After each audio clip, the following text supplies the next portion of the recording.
basically this kind of liquid penetration inspection utilized to inspect the kind of flaws that is crack on the surface of the sample or the in-service materials. So these are the basic types of cracks. और ये जो cracks है ये material के अंदर utilise मतलब हो जाते हैं। होने का कारण ये है कि उसके ऊपर तरह तरह के लोड लगते हैं। और ये क्वेंचिंग की हम बात कर रहे थे, तो क्वेंचिंग का मतलब क्या है कि सडन कूलिंग से है। सडन कूलिंग का मतलब कि जैसे कि आप क्या कहता है कि किसी मेटल को रेड हॉट कर दिए, गर्म कर दिए, ठीक है, एकदम लाल है वो मटेरियल, और सडनली उसको पानी में डाल दिया या किसी लिक्विड मीडियम में डाल दिया, लाइक ऑयल हो गया, ठीक है, या कोई दूसरा क्वेंचिंग मीडियम हो गया, तो होगा क्या, जो लाल मटेरियल होता है वो अचानक से ऐसे ठंडे पानी या फिर किसी लिक्विड के कांटेक्ट में आने से तुरंत ही फ्रीज हो जाते हैं, मतलब ठंडा हो जाते हैं। तो ठंडा होने के कारण होगा क्या, होता क्या है कि जब वो एकदम गर्म होते हैं, ठीक है, तो उनके जो इंटरनल स्ट्रक्चर्स होते हैं, बेसिकली एटॉमिक स्ट्रक्चर होते हैं, वो रिलीफ मोड में होते हैं, रिलैक्स होते हैं, ठीक है। लेकिन जब सडन कूलिंग हो जाती है तो एक तरह से अकड़ से जाते हैं। तो अकड़ने का क्रम क्या होता है, उस अकड़ने की वजह से मटेरियल जो होता है हार्ड हो जाता है और एक माइक्रो स्ट्रक्चर को फॉर्मेट करता है, माइक्रो कॉन्स्टिट्यूएंट्स को, जिसको बोलते हैं मार्टेनसाइट। तो अगर किसी मटेरियल को, हमें जो नॉर्मल डक्टाइल मटेरियल है उसको अगर इन सर्विस में ज़रूरत है किसी पोर्शन पे उसके या फिर पूरे मटेरियल के ऊपर उसको हार्ड करना है, तो हम इस तरह के मीडियम को यूज़ करते हैं। तो ये बहुत सारे चांसेस होते हैं कि सडन कूलिंग की वजह से मटेरियल के अंदर क्रैक आ सके। तो उसको हम चेक करने के लिए भी इस तरह के लिक्विड पेनिट्रेशन टेस्ट को परफॉर्म करते हैं। सेम ग्राइंडिंग की तरह है। ग्राइंडिंग आप देखे ही होंगे वर्कशॉप में, वहाँ पे ग्राइंडिंग करते हैं, साफ़ करते हैं मटेरियल को, तो चांसेस होते हैं कि भाई उसके ऊपर भी लोड अप्लाई होता है। तो ये होते हैं कि जहाँ भी लूज पार्टिकल्स होते हैं वो पर्टिकुलर वहाँ पे क्रैक क्रिएट हो सकते हैं।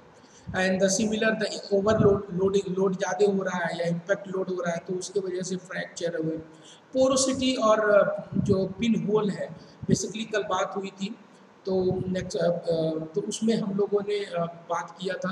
तो पिन होल और जो पोरोसिटी है वो बेसिकली गैस के निकलने की वजह से। गैस कैसे निकलेगा, कोई भी रेड हॉट मटेरियल है, पिघला हुआ मटेरियल है, लोहा है, तो जब उसको कहीं पे पोर करते हैं या फिर कहीं किसी सांचे में डालते हैं, तो उस सांचे के अंदर या उस इन्वायरमेंट के अंदर अगर मॉइस्चर है तो वो मॉइस्चर उस पर्टिकुलर लिक्विड के अंदर भी आ जाता है, या फिर उस पर्टिकुलर लिक्विड मटेरियल का अगर ट्रीटमेंट सही से नहीं हो रहा है तो उसके अंदर मॉइस्चर रह जाता है। तो वो मॉइस्चर भाप बन के निकलने की कोशिश करता है, और अगर उसको सही से रूट नहीं मिलेगा तो वो मटेरियल के अंदर से निकल जाता है। तो जब वो जम जाता है, मटेरियल सॉलिडिफाई हो जाता है, सॉलिड मटेरियल बन जाता है, तो होता क्या, हम देखते हैं कि छोटे छोटे से छेद से बन जाते हैं, तो वो बेसिकली पोरोसिटी होता है। तो इस तरह के प्रॉब्लम्स को भी हम लोग चेक करने के लिए लिक्विड पेनिट्रेशन टेस्ट को परफॉर्म करते हैं। In the similar manner there are lots of things to be happen, and these are the various advantages and disadvantages of this particular dye penetration test. So don't be confused in between the name, the dye penetration test and the liquid penetration test. Both are the same. Both are using the liquid penetrants for examine the surface cracks or the flaws. So basically जो liquid penetration test है वो all type of material के लिए, metals के लिए, non metal के लिए, magnetic या नॉन मैग्नेटिक, वो सब के लिए, मोस्ट ऑफ द मटेरियल के लिए हम लोग यूज़ कर सकते हैं, ठीक है। और ये बहुत ही इजी वे में यूज़ होता है और इसको हम आसानी से इंस्पेक्ट कर सकते हैं, परफॉर्म कर सकते हैं। और चूँकि ये बहुत ही कम पैसे लागत से इसको हम लोग टेस्ट कर सकते हैं, इसीलिए इसका जो टेस्ट का कॉस्ट होता है वो भी बहुत कम होता है। एंड कोई भी एक्स्ट्रा कहें तो ऑटोमेटिक इंस्ट्रूमेंट की ज़रूरत नहीं पड़ती, लाइक इलेक्ट्रॉनिक गैजेट हो गया या फिर कोई इंस्ट्रूमेंट्स हो गया जिसको हम भाई पावर दे के उसको चलाएंगे तब वो डिटेक्ट करेगा। इसमें ऐसा कुछ नहीं है, टोटली मैनुअल है। आप स्प्रे लेंगे, स्प्रे को स्प्रेड करेंगे मटेरियल के ऊपर और वो मटेरियल अपना काम कर देगा जो लिक्विड उसके ऊपर है। तो ये टोटली मैनुअल है बेसिकली एक तरह से। And these are the very sensitivity to greater than that of the magnetic particle. Magnetic particle से ज़्यादा ही सेंसिटिव है, चूँकि लिक्विड है वो इजीली फ्लो कर जाता है, मैग्नेटिक पार्टिकल के लिए आपको एक्स्ट्रा इंस्ट्रूमेंट लगाना पड़ता है, एक्स्ट्रा कंसिडरेशन देना पड़ता है, और लिमिटेड है चूँकि सिर्फ फेरस मटेरियल के ऊपर। तो ये सारे पॉइंट्स हैं। तो डिसएडवांटेजेस भी कुछ ना कुछ होते ही है, कोई भी चीज़ 100% तो एश्योर नहीं होती है। तो प्रॉब्लम क्या है कि cleaning of the component must, cleaning मतलब जिस पर्टिकुलर स्पेसिमेन को या फिर प्रोडक्ट को हमें एग्जामिन करना है उसके सरफेस को हमें प्रॉपर क्लीन करना होगा। कि अगर वो इन सर्विस में है तो उसके ऊपर ऑयल लग सकता है, मोबिल लग सकता है, ग्रीस लगा होगा या डस्ट बैठा होगा, तो उस सभी चीज़ों को हम लोग क्लीन करते हैं। ठीक है। दूसरा क्या है, that is a misleading result that may be obtained in the case of the surface film and the coating. जैसे उसके ऊपर अगर कोई मेटल है उसके ऊपर पेंट लगा हुआ है, किसी तरह की कोटिंग हुई है, तो उसको मतलब चेक करने में दिक्कत आती है। And this is only limited for the surface defect, मतलब सरफेस के ऊपर कोई भी प्रोडक्ट है आपके, लोहा है कोई, लोहे के ऊपरी सतह को ही वह चेक कर पाएगा। एंड बेसिकली ये लिमिटेड है। पाउडर मेटलर्जी जो कंपोनेंट को बनाते हैं उसमें हम इस लिक्विड पेनिट्रेशन टेस्ट को यूज़ नहीं करते। पाउडर मेटलर्जी एक टेक्निक है, मैन्युफैक्चरिंग टेक्निक है, जिसमें आयरन पाउडर को एक किसी सांचे के अंदर भर के उसको कॉम्पैक्ट कर दिया जाता है उस सांचे के अंदर, और उसको थोड़ा हीट करके उसको फ्रीज मतलब जमा दिया जाता है। लाइक बचपन में या फिर आप देखे होंगे कटोरे में, अगर आपने कभी बचपन में मिट्टी गिलास में, लोहे स्टील के गिलास में मिट्टी को भरा होगा, तो ठूस ठूस के मिट्टी भर देते थे, उसके बाद जब निकाल देते थे तो वही मिट्टी का शेप ले लेता था वो। तो ये पाउडर मेटलर्जी भी कुछ इसी तरीके से काम करता है। जिस शेप का कंपोनेंट बनाना होता है वो उसमें मेटल पाउडर को भर देते हैं और उसको गर्म कर देते हैं, तो उससे क्या होता है, मेटल जो है एक सॉलिड मटेरियल के रूप में क्रिएट हो जाता है। तो वो ऐसे तरह के कंपोनेंट पे जहाँ बनाए होते हैं उन पे हम लोग उसको लिमिटेड कर देते हैं, यहाँ पे यूज़ नहीं हो पाता है। क्यों? क्योंकि उनके अंदर छोटे छोटे फिल्स होते हैं, मतलब वो छोटे छोटे पार्टिकल्स होते हैं ना, प्रॉपर तरीके से कंबाइन एकदम घुल के कंबाइन नहीं होते हैं, तो उसकी वजह से उनके अंदर पोर्स बने होते हैं। तो वो पोर्स के वजह से हम लोग पहले भी बात कर चुके हैं कि लिक्विड पोर्स मटेरियल के ऊपर सही से अप्लाई नहीं होता, और ये वही पॉइंट है जिसको वहाँ पे हमने डिफाइन किया हुआ था। ठीक है। तो ये तो बातें हो गई डाई पेनिट्रेशन और लिक्विड पेनिट्रेशन की। Now we are going to discuss the radiography test.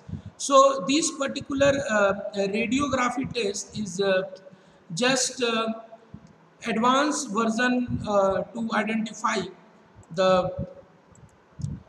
metal piece, or the, you can say, the component that utilizing to examine the internal structure of the material basically. So there are the various kind of a method that available in the earlier days, but जब हमारे साथ जो computer का role बढ़ा तो इसका जो utilisation है बहुत सारी चीज़ों का वो बहुत ही सही ढंग से होना शुरू हो गया। तो उसी ढंग में एक प्रोसेस इन्वॉल्व हुआ जिसे हम रेडियोग्राफी टेस्ट कहते हैं। इसमें हम high intensity gamma rays, X rays और गामा रेज को यूज़ करते हैं मेटल के सरफेस पे उसको इम्पिंग कराने के लिए, मतलब प्रवाह कराने के लिए। So this are the basic concept of the radiography test which is performing on the surface of the material, and that will help to detect the internal flaws or the cracks or the defect in the material, which is basically made by the casting, forging and the welding. तो internal structure और internal failure को examine करने के लिए ही हम लोग इस तरह के टेस्ट को परफॉर्म करते हैं। तो जैसे जैसे हमारे पास चीज़ें उपलब्ध होती गई, एडवांस टेक्निक्स हमारे पास आती गई, वैसे वैसे हम चीज़ों को बेहतर तरीके से एग्जामिन कर पाए, और उसी में एक रेडियोग्राफी टेस्ट है। जो लिक्विड पेनिट्रेशन और विजुअल इंस्पेक्शन की बात की थी उसमें हमने बोला था कोई भी इलेक्ट्रॉनिक गैजेट का यूज़ नहीं होता है, बट अब जो प्रोसेसेस है उसमें हम लोग इस तरह के इंस्ट्रूमेंट्स को यूज़ करते हैं, जो कि बेसिकली कहें तो एक्सरे को जनरेट करने के लिए भी यूज़ होता है कोई मशीन। एक्सरे को जो इम्प्रेशन बनता है वो फिल्म के ऊपर, एक्सरे फिल्म जो होती है जो आप देख सकते हैं फिगर में नीचे लगा हुआ है, जिसको रेडियोग्राफी फिल्म भी कहते हैं, उसको टेस्ट करने के लिए हम कंप्यूटर की मदद लेते हैं, कुछ कैमरेज की मदद लेते हैं, या फिर हम डायरेक्टली उसको ऑब्जर्व करते हैं। तो चूँकि फाइन प्रिसीजन करना होता है मटेरियल के अंदर, तो हम उसको कंप्यूटर की मदद से भी एग्जामिन करते हैं। And there are the lots of thing to be consider regarding this. सो रेडियोग्राफी के बारे में अगर हम बेसिकली बताएं तो इतना ज़्यादा तो कुछ आपने पहले भी इसके बारे में पढ़ा हुआ होगा, but that particular X-ray was discovered in the 1895 uh, by the some kind of a professor in the Germany called Wilhelm Conrad Röntgen, and उन्होंने इस पर्टिकुलर एक्सरे को अपने लेबोरेटरी में फाइंड आउट किया, एंड पर्टिकुलर उस impression को उन्होंने एक फ्लोरोसेंट ग्लो के रूप में किसी मटेरियल के ऊपर उसको डेवलप किया। सो उन्होंने जब इसको डेवलप किया, तो जब एक चीज़ डेवलप हो जाती है तो उसको यूज़ करने के बहुत सारे तरीके मिलने शुरू हो जाते हैं। तो आपको पता ही होगा एक्सरे को कैसे हम लोग जनरेट करते हैं। सो ये बेसिकली एक तरह से इलेक्ट्रोमैग्नेटिक रेडिएशंस होता है, and it can be produced in the parcels of the energy that is called the photon, just like the light. And these are the basic two kind of atomic generation process you can see from this particular figure, as one of the X-ray radiation source, which is throwing the X-rays, basically photons, from their cathode, and that emission basically dropping on the particular material, and due to that intensity, that particular rays passing throughout the material, and when it passes through the material, it providing the impression of that particular rays on the X-ray films. So these are the basic methods. And अगर हम उसके nature की बात करें, penetration की nature की बात करें, तो एक्स रेज और बेसिकली दो तरह के, दूसरा जो गामा रेज है उनका जो डिफरेंस है वो उनके सोर्स ऑफ ओरिजिन में है। और एक्स रे जो ही प्रोड्यूस होता है एक्स रे जनरेटर से, और गामा रे जो प्रोड्यूस होता है रेडियो एक्टिव एटम से, and they both are the part of electromagnetic spectrum, and they are basically in the wave form, जैसे कि लाइट होती है उसी की तरह वेव फॉर्म में होता है। These are the microwaves and the radio waves, and the X rays and the gamma rays that can not be seen or the felt or the by the heard. तो हम इसको ना ही देख सकते हैं, ना ही सुन सकते हैं, और ना ही महसूस कर सकते हैं, बिकॉज उनकी इंटेंसिटी बहुत ज़्यादा होती है, and they basically possessing no charges and no masses, so therefore they are not influenced by the electric and magnetic field, and they will generally basically travel in a straight line. So they can be diffracted uh, as compared to the light in the similar manner. तो इनका diffraction जो है वो light के through ही जैसे diffract होता है उसी तरह से भी हो सकता है। और अगर हम एक्सरे और गामा रेज की प्रॉपर्टीज़ की बात करें बेसिकली, सो ये पहला जो एक तरह से एडवांटेज की भी हम बात कर सकते हैं, तो ये ह्यूमन सेंस से डिटेक्ट नहीं हो सकता है, और ये बेसिकली स्ट्रेट लाइन में ट्रेवल करता है, और इसका जो पाथ होता है वो चेंज नहीं होता है इलेक्ट्रिकल और मैग्नेटिक फील्ड के रिस्पेक्ट में, and they can be diffracted to a small degree of interference between the two materials, थोड़े से भी diffraction हो सकता है, and they passes through the matter, basically they have the chance to encounter with the atomic particles, and their degree of penetration basically depend on their energy and the matter they are traveling through, and they have the enough energy to ionize the matter and can damage or destroy the living cells as well. So these are the basic concept, and the particular X-ray which we are using for examining, having the various kind of wavelength, and this can be examined the material for basic purpose. So you can see that the particular X-ray source which is showing here to identify the basically cracks on the surface. So basically यहाँ से photons से ये X-rays निकलती हैं, emit होती हैं और एक straight line में basically ये forward होती है और मटेरियल के ऊपर गिरने के बाद चूंकि इनकी इंटेंसिटी इतनी ज़्यादा होती है कि मटेरियल को पास कर जाती है और पास करके वो एक्सरे फिल्म के ऊपर इम्प्रेशन को दे देती है।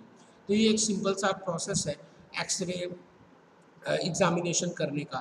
और आप ये फिगर देख के एग्जामिन कर सकते हैं कि किस तरह से ऑन फील्ड में, फील्ड के दौरान मतलब इन सर्विस जो हम बात कर रहे हैं किसी भी मटेरियल को कैसे एग्जामिन कर सकते हैं। तो आप देख सकते हैं कि जो एक्सरे जनरेटर है वो डायरेक्टली फिट हो रहा है उस पाइप के थ्रू और ये पाइप को जो भी रेज है वो पास हो रही है और उनका जो डायरेक्ट ऑब्जर्वेशन है वो दूसरे यूनिट जो कि या तो कहें एक्सरे फिल्म के ऊपर या उस डाटा को रिकॉर्ड करके हम कंप्यूटर में उस फिल्म को चेक कर सकते हैं।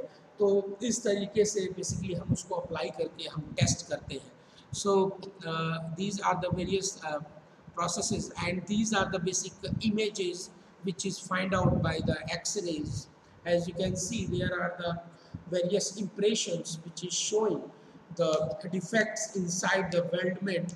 As you can see in the second figure, the tungsten inclusion. ये बेसिकली क्या होता है कि टंगस्टन का चूँकि टेम्परेचर बहुत ज़्यादा हाई होता है तो जब हम GTAW वेल्डिंग करते हैं, गैस टंगस्टन आर्क वेल्डिंग करते हैं, तो उसका जो इलेक्ट्रोड होता है वो टंगस्टन का बना होता है। तो कभी कभी चांसेस ऐसे होते हैं कि उसके ड्यू टू कॉन्टिन्यूअस वर्किंग जो टंगस्टन का पार्टिकल होता है वो हो सकता है उसके अंदर जाके गिर जाए।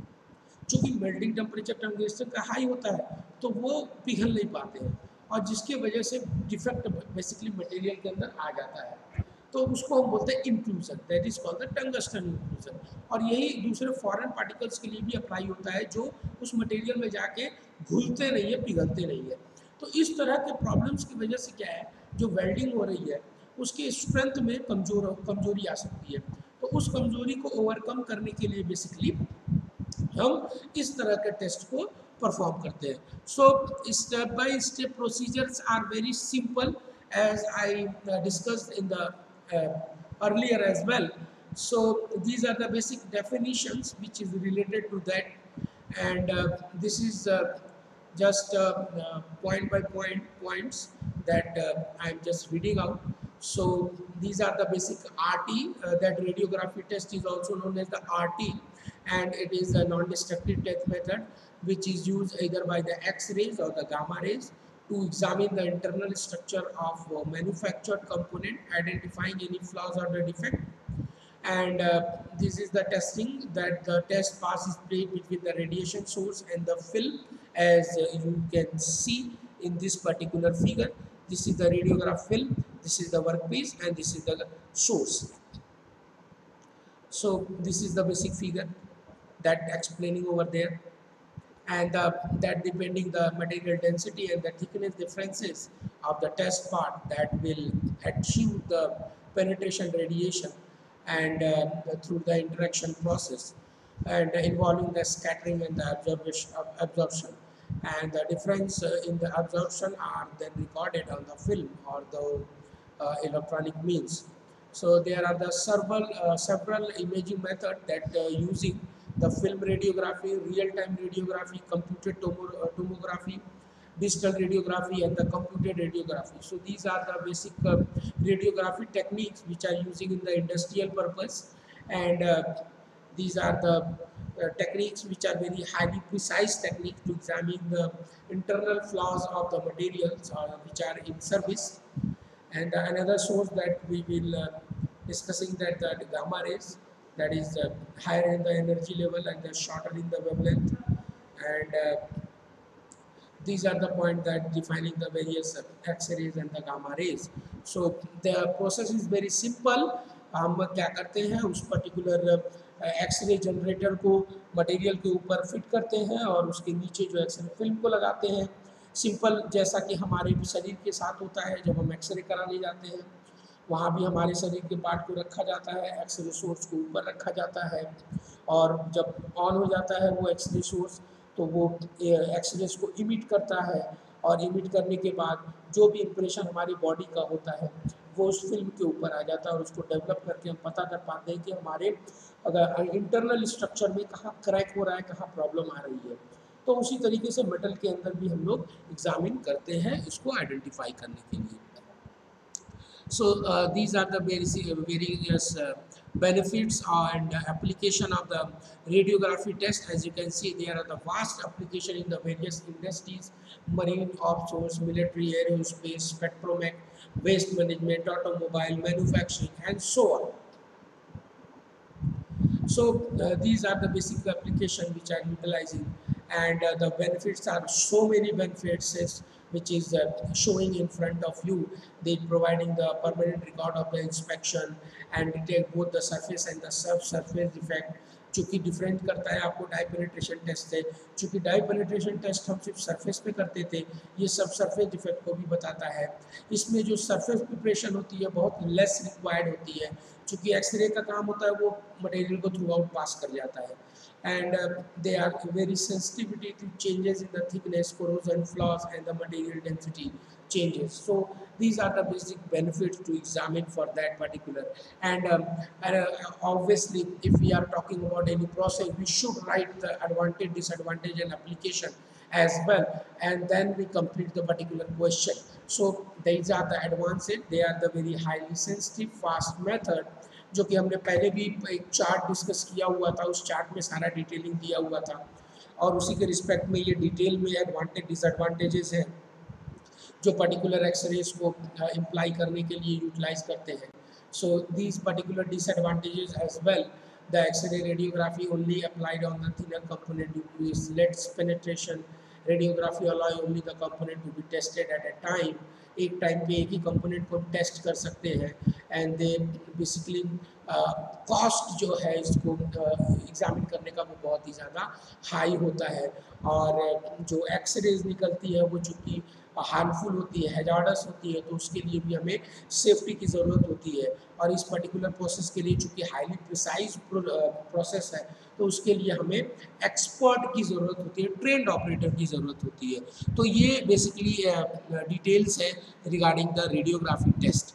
So this is all about the radiography test.